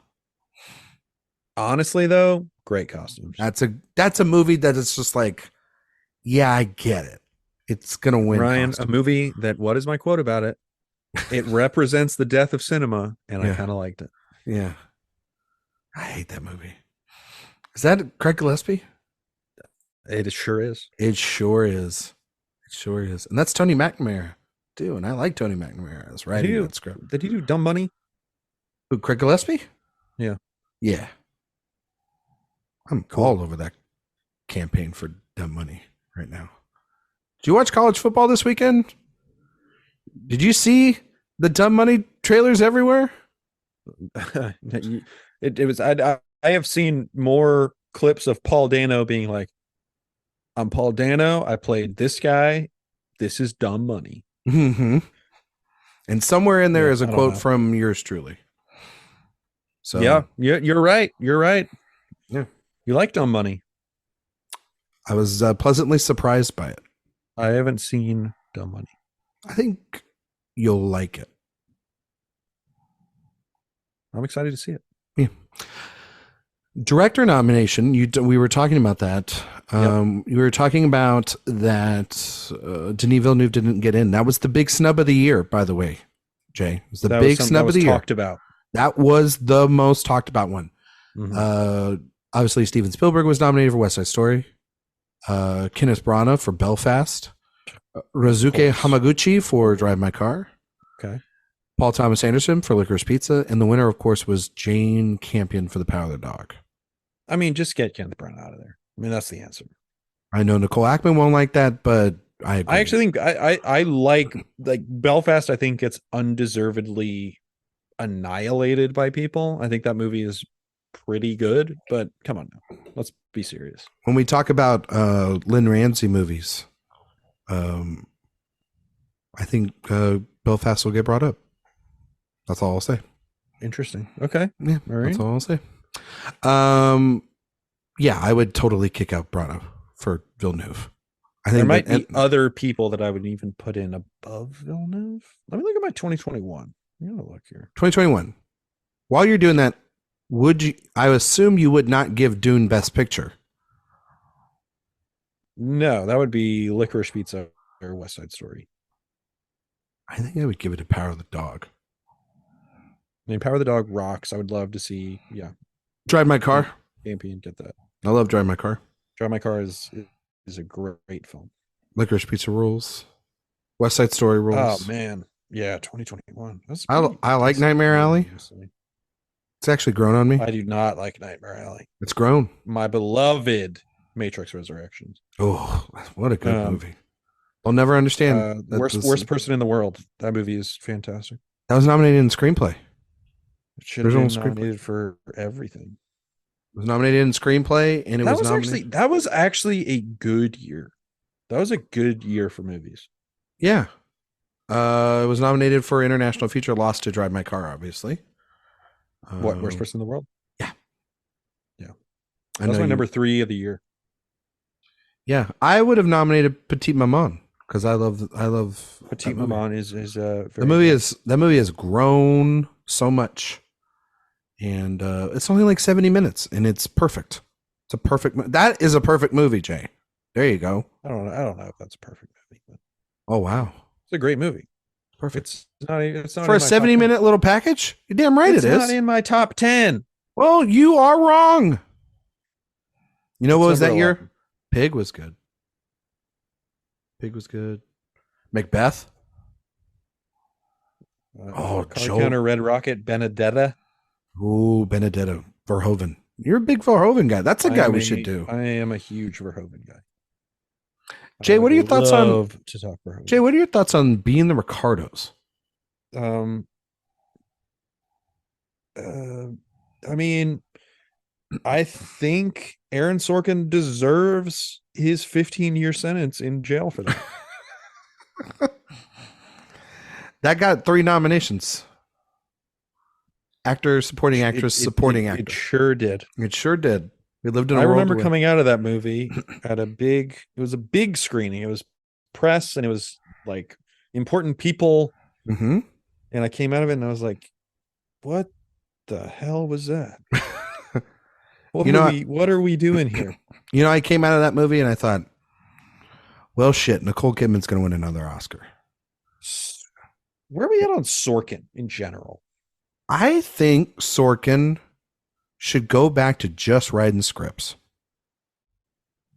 So my horrible take is that I still think Trial of the Chicago 7 is pretty good. No, that's a good movie. I like that movie. Yeah. I don't care for the direction of it, but I think the script. It's very stale.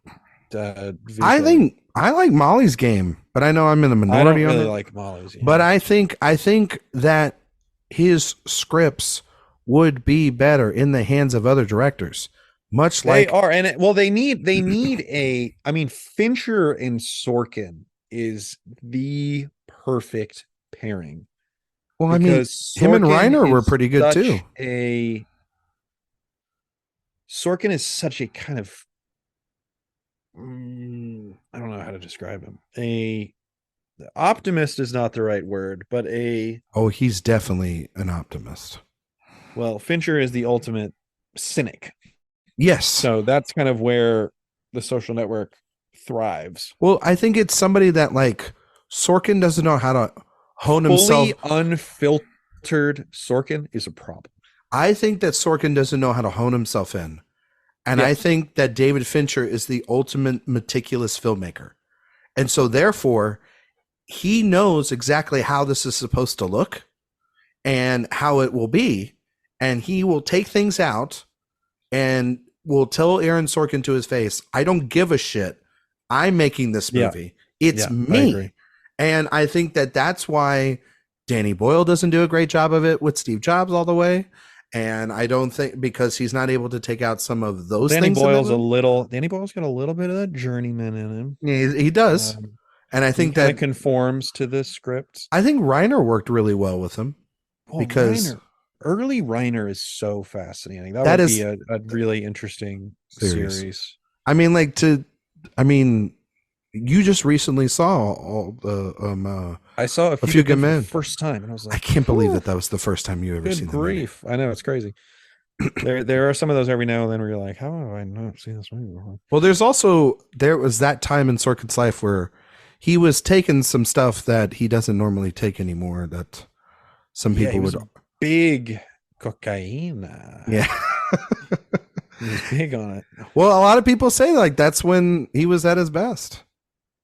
Yeah, and that's when The West Wing was some of his craziest stuff. And now we get The Newsroom. Yeah, maybe. Yeah, sometimes. Well, it's there's some people where it's like, yeah, Eminem was the best when he was addicted to drugs. And I'm glad he's gotten clean. That's awesome for him. His music stinks. And I don't think it's or it could just be attributed to age. Some people just don't age well there. Yeah. That too. I mean, I'm just give it a little bit more of the benefit of the doubt than just being like, hey, you're on drugs and that was when you were interesting. But Eminem's stuff was so much more aggressive and unfiltered in the same way that Sorkin's stuff was kind of the same way. Yeah. Would you give Dune adapted screenplay over Coda? Over Coda, yeah. Yeah. Over Drive My Car, The Lost Daughter, and Coda won Best Picture this year. How does so let's you want me to explain it to you? Sure, explain Coda. You felt like to me, please. Well, please. see, it's a movie about this girl, and yes, okay, yeah. Give me the whole plot description of Coda, a movie I have seen. She's a teenage girl who is the titular. So how the hell did it win? How the hell did it win? Well, this is this just pure Apple money? I think it had a lot to do with a lot of things. Because clearly Power of the Dog was the front runner. And there was a lot of time in between. Power of the Dog is a much more impenetrable film than Coda. Coda is a crowd pleaser. So Power of the Dog on the nomination day got 12 nominations. More than Dune. Yes. Okay. It's a lot. Which is insane, right? Put it in that front runner status. I think there were like 3 months in between the voting as opposed to its usual 2 months. In between then, there was some stuff that happened. There was the Sam Elliott comments about like Brokeback Mountain and Never Pretty Homophobic.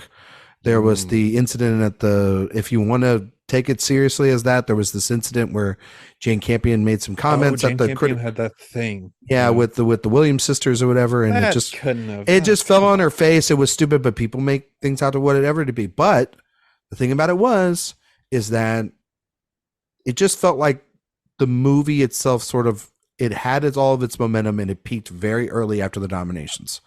And people then discovered, because they only watch 10 movies, when these 10 are nominated, that's why most of the films that win Oscars are the movies that are in these best picture lineups because they only see those 10 movies. It's like the most agreeable of the 10. Yeah. And I think what people finally saw was Coda.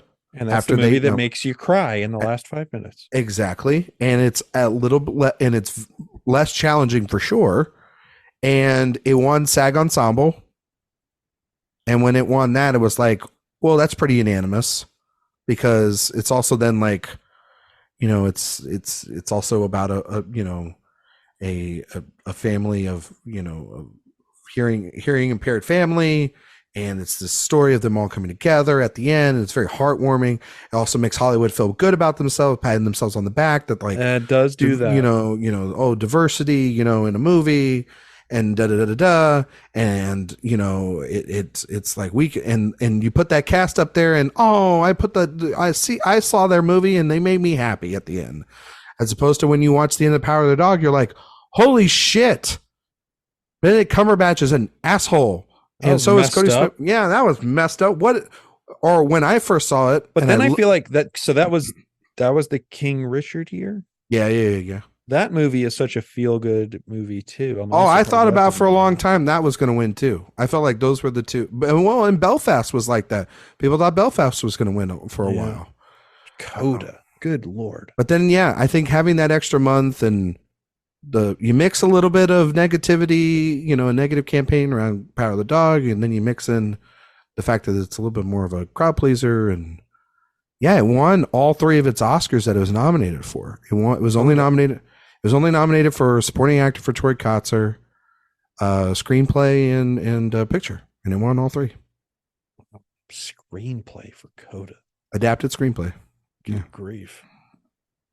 Yeah. Well, there you go. All right. That's all the right, Oscars. Villeneuve, we're done. We're done with them. Give me your thoughts on Villeneuve after this.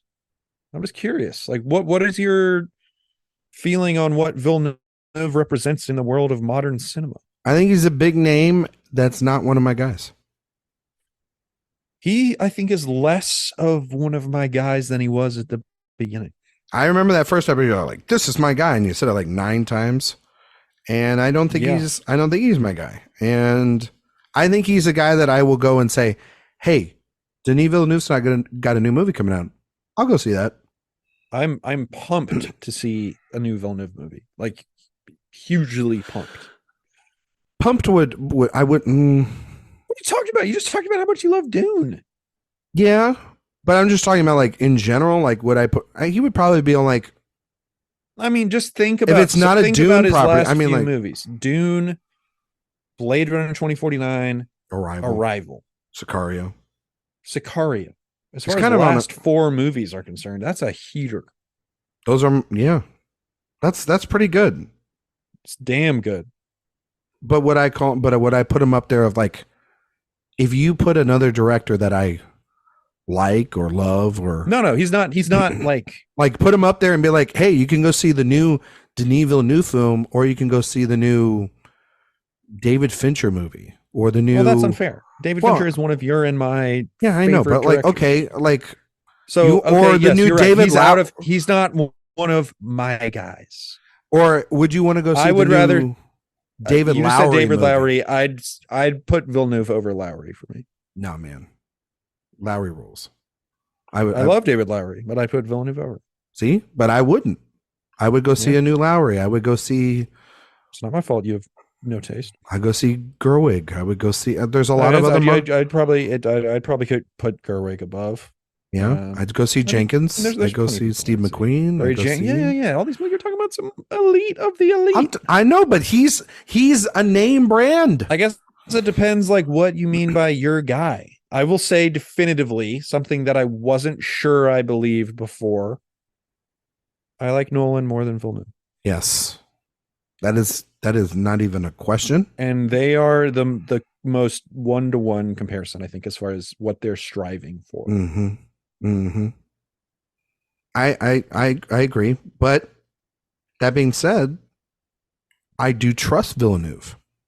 There's a difference between excited. Oh, I trust Villeneuve too, and I trust him. I trust him. That's why when you're like, "Oh, what if Dune 2?" No, it's gonna be good because I can trust him.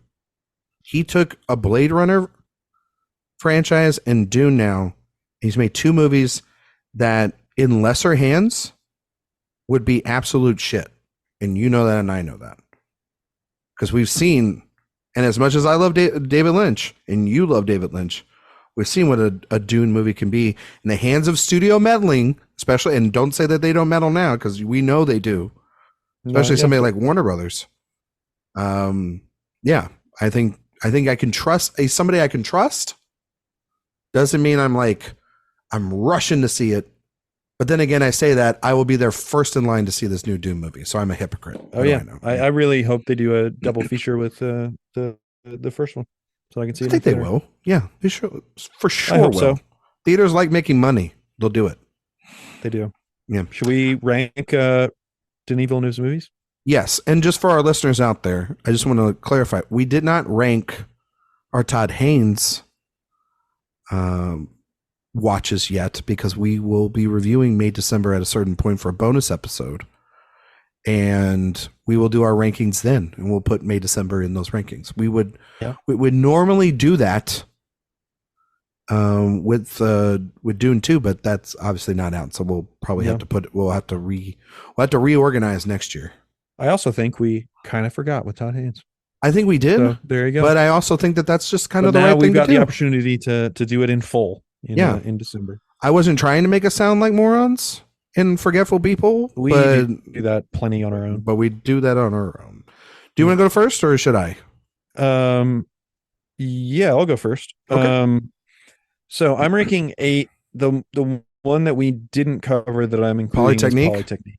I watched it. So is it in your ranking as well? It is in my ranking. Okay. All right. So my number 1 is Arrival. Oh, you're going firmly. You're going front. Okay. I'm going front to back. You know what? I'm going back to front. Yeah, I think back to front. Yeah, you're spoiling number 1. All right. So I've got 8 here. My number 8 is On Sundays, a film that I don't really care for. 7, Prisoners. 6, I've got Dune. 5, Polytechnique. 4, Enemy. 3, Sicario. 2, Blade Runner 2049. Number 1, Arrival. All right. You ready? I'm ready. All right. Number 8 is On Sundays, as it should be. We don't like On Sundays. No. It is his highest rated film on Letterboxd.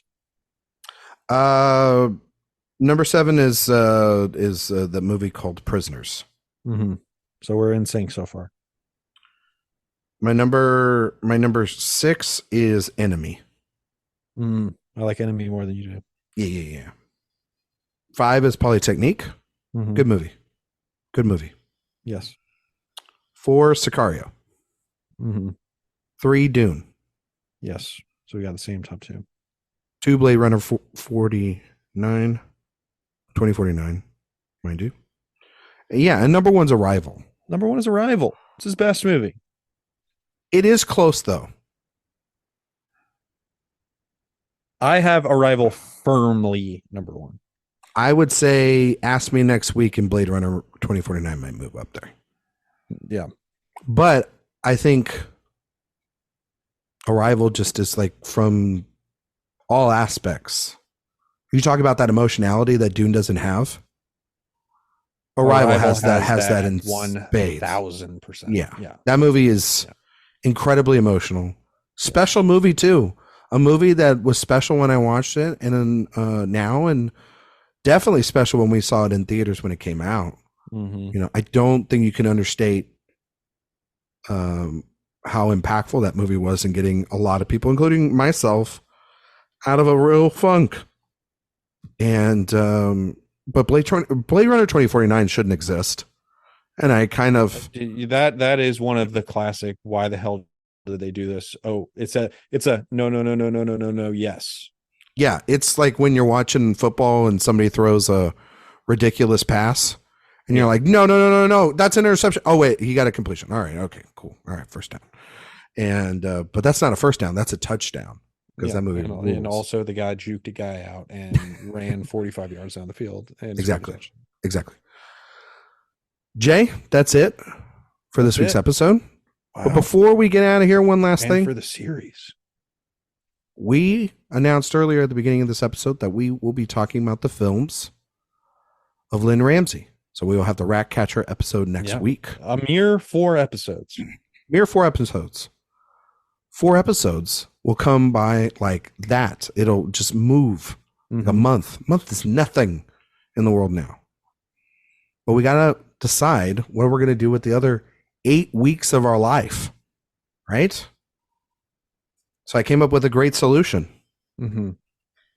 It's time to talk once and for all, Jay. You and I on mics talk about one of the greatest filmmakers of our lifetime. And I apologize. I'm thinking about it. I've been saying the wrong Paul Anderson this whole time. Yeah. And also, I apologize to everyone. It is 9 weeks we have left to fill in the slots. So we will be talking about the films of one Paul Thomas Anderson to finish off the season. That's a lot of pressure. It is a lot of pressure. A lot of pressure. I will just go ahead and say we are going to have guests on pretty much every episode. And some of these guests you've heard before, friends of the show, contributors here at AwardsWatch. Yep. A lot of them are first-time guests that have been here. We've known them for years. They're great friends of ours. They're very, very esteemed film critics. And we will be having those announcements coming up soon on the websites, as well as on social media. All I can tell you is we have to be on our best behavior for probably some of them, right, Jay? Get your popcorn ready. But it's going to be an exciting series. I'm truly excited about the people that will be coming on and talking about. Oh yeah, Paul Thomas Anderson, who I yeah. love and Jay loves, and it's going to be a fantastic series. Not a fan. Maybe he'll finally. Well, Jay, can you tell everybody out there where they can find you on the internet, buddy? Yeah, go ahead and find me. I don't know. Let's lead with Letterboxd. Find me at J Ledbetter on Letterboxd, the best social network, and then just go ahead and look at me on Twitter, where I barely post anymore. /X at Mr. J Ledbetter. You can find me, and all your work is at AwardsWatch, and all my work is at awardswatch.com. You can find me on all social media, Twitter, Instagram, Letterboxd at Ryan McQuade77. You can find all my work here at awardswatch.com. While you are listening to the show, go ahead and listen to the Awards Watch podcast. We have been doing top fives. We'll be getting more and more into the Oscar season. Really would love also if you can go on Spotify or iTunes, rate us 5 stars, give us a 5-star review. We'd love to read them on the show. 5 stars, please. Very important to us. We'd love it. Also, while you're on the website, if you want to sign up for the newsletter, you can get all the podcasts sent to you twice a week via email with all of the reviews and news and everything that's going on in the entertainment world. You can go and sign up for that at awardswatch.com. Next week, we will be back. We will be talking our first film in our Lynn Ramsey movie series. We'll be talking about Ratcatcher. So stay tuned, and we will see you all next time.